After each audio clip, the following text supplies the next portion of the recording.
My dear friends, today is a day filled with hope and wonder for humanity, as Japan has launched a space mission aimed at expanding our knowledge of the universe.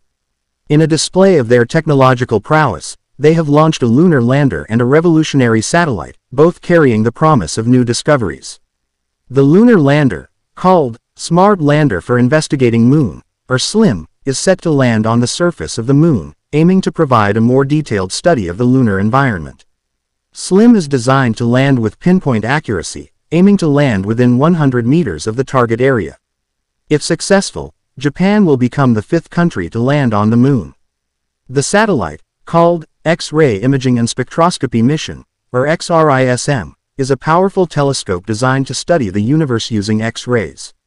XRISM will observe celestial bodies such as black holes and supernovae, providing new insights into the high-energy phenomena that occur in space. The data obtained from XRISM will help scientists understand the evolution of stars, galaxies, and the universe itself. This launch is a testament to Japan's continued efforts in the field of space exploration. Their dedication to advancing science and technology has paved the way for groundbreaking discoveries that expand our understanding of the world around us. The mission of SLIM and XRISM is not just about discovery, but also about hope. It is a reminder that humanity has the capacity to work together to achieve amazing things, pushing our boundaries and opening up new possibilities for the future. Together, we are journeying through the universe, seeking answers and yearning for new knowledge. This launch is just one step in this long journey, and I believe that the discoveries that await us will be even more wondrous than our dreams. Thank you. Mga minamahal kong kaibigan, ngayon ay isang araw na puno ng pag-asa at pagkamangha para sa sangkatauhan, dahil ang Japan ay naglunsad ng isang misyon sa kalawakan na naglalayong palawakin ang ating kaalaman tungkol sa universo. Sa isang pagpapakita ng kanilang kahusayan sa teknolohiya, naglunsad sila ng isang lunar lander at isang revolusyonaryong satellite, parehong nagdadala ng pangako ng mga bagong tuklas.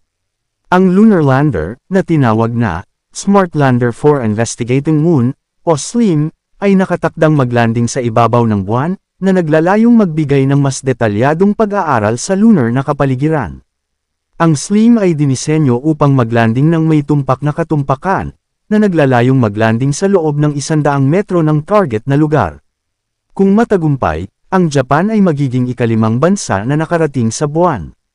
Ang satellite naman, na tinawag na X-ray Imaging and Spectroscopy Mission, o XRISM, ay isang malakas na teleskopyo na idinisenyo upang pag-aralan ang universo gamit ang X-ray.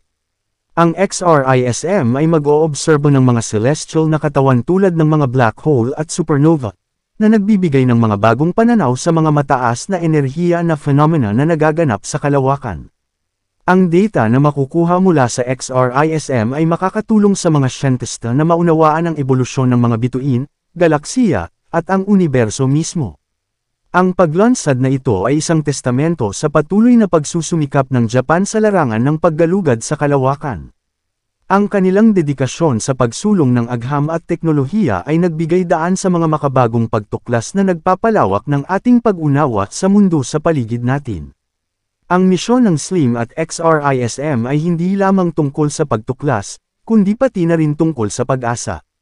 Ito ay isang paalala na ang sangkatauhan ay may kakayahang magtulungan upang makamit ang mga kamanghamanghang bagay, na nagpapalawak ng ating mga hangganan at nagbubukas ng mga bagong posibilidad para sa hinaharap. Sama-sama, tayo ay naglalakbay sa universo, na naghahanap ng mga sagot at naghahangad ng mga bagong kaalaman. Ang paglunsad na ito ay isang hakbang lamang sa mahabang paglalakbay na ito, at naniniwala ako na ang mga tuklas na naghihintay sa atin ay magiging mas kamangha-mangha kaysa sa ating mga pangarap. Maraming salamat.